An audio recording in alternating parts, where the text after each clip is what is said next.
Guess who just got his internet back up?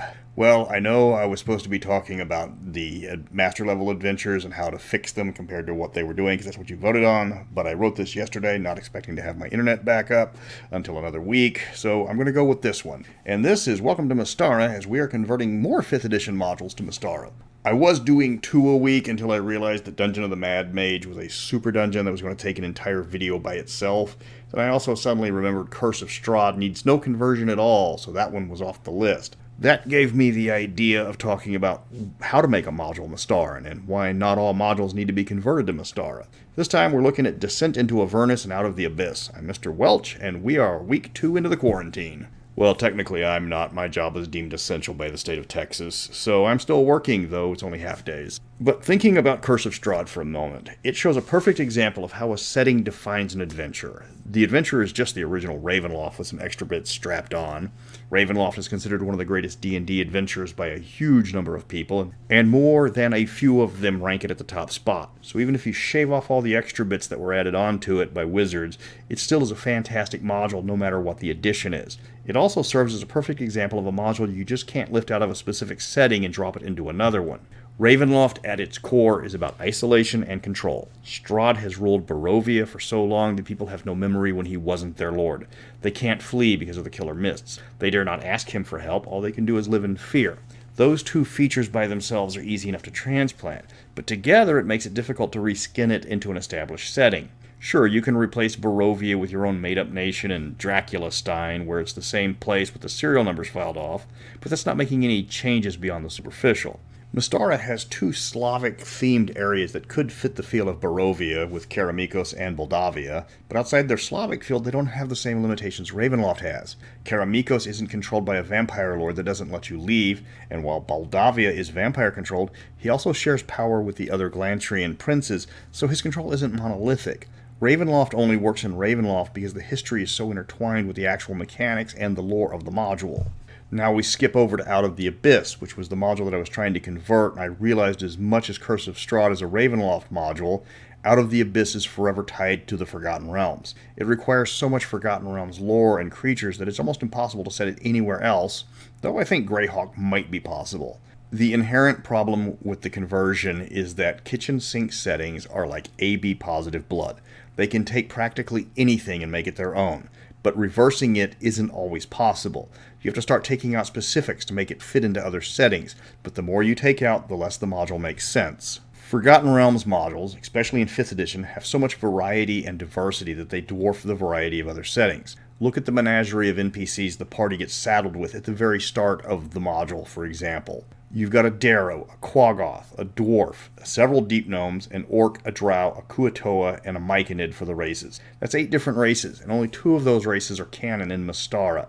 Sure, Mystara has insane dwarves in the Modrigsworg, but the Rot Dwarves and the Darrow couldn't be more unalike if you tried. Shadow Elves make poor substitutes for Drow because they don't have the Drow love of cruelty and subjugation.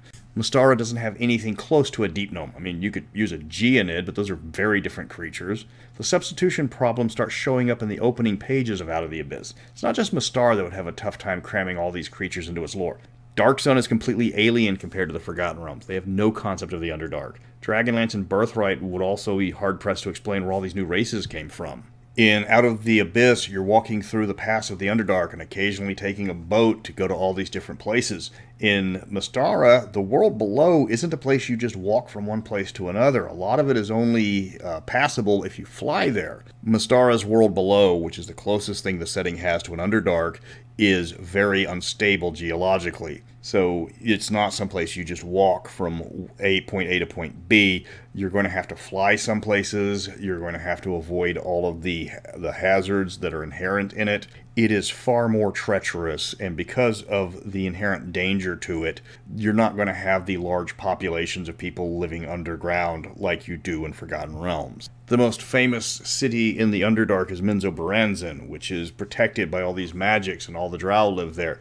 The most famous city in the world below is Oinkmar, located beneath the Broken Lands, and it floats on a lake of lava, just to give you an example of how they're different. The plot of Out of the Abyss is also very much trapped in the Faerun style of adventure, where most modules threaten the world with destruction. Other game settings, the adventures that will lead to the destruction of the world if the party fails is a once-in-an-era event that has major implications on the political scale across the globe.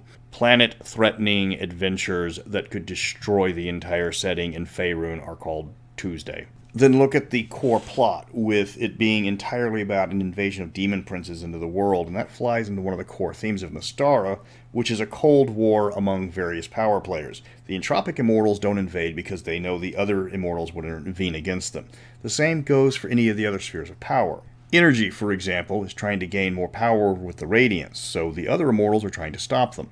A demon lord invasion of Mystara would be considered an active war by the immortals as a whole, and then the war descends from the heaven on the trespassers. In short, Out of the Abyss is a Forgotten Realms module. Trying to convert it to Mystara is going to require a lot more adjustments to the module than the module could bear and still be recognizable. So we're on to the third module, Descent into Avernus. This one should have been a Planescape module. It would have been a fantastic Planescape module. I think this could have been the book to finally bring Sigil into 5e. But no, it's tied to the realms like almost all the rest.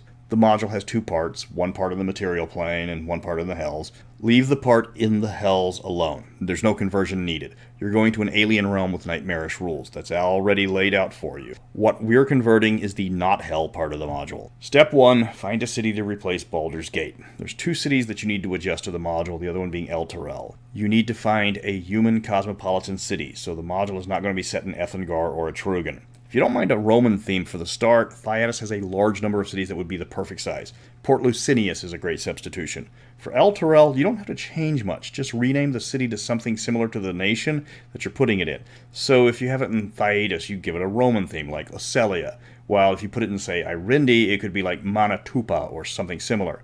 El Terrell doesn't actually play a major part in the game while it's on the surface. When the adventure shifts to it, it's pretty much unrecognizable as a surface city anyway. The Cult of the Dead 3 that start the module can be easily replaced by any cult-worshipping an entropic immortal. Alphax or Thanatos are perfect for this. You can replace the devils with creatures like Mugina, Boot, Bargda, or Iron Golems are again perfect. Imps can be replaced with greater familiars. There's a few and you have a great selection, though they're close enough to those creatures I don't really bother that much. Again, switch out Drow with other elves, though Shadow Elves would be a poor choice because these guys are living on the surface. Skip over to Candlekeep, and you can use any local center of learning. If you're doing it in Theatis, use the Great Library, for example.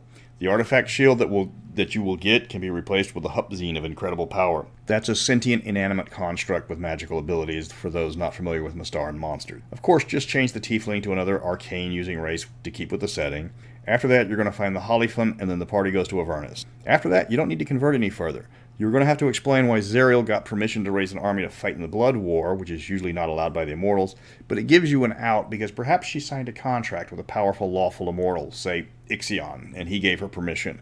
She broke the contract, Ixion wants revenge. Cue recruiting the party. That's going to conclude this week's Welcome to Mystara. Wanted to go a bit meta with what makes a module specific to a setting. That's why Out of the Abyss is almost impossible to run in Mystara, any more than running Red Arrow, Black Shield, and Faerun would make sense. Some adventures lose their purpose if you force them into new settings. Alright, now that I have internet, I can get back to my regular schedule. I will put up on the list for later the conversion of the other modules, unless you guys really like them, in which case I will make sure that they make the list sooner for the voting options. But until next time, props to Jason Thompson for putting a Cleric of Ixion into his Avernus comic for Dragon Plus, even if the Cleric is the first guy to bite it. Still, love the shout out.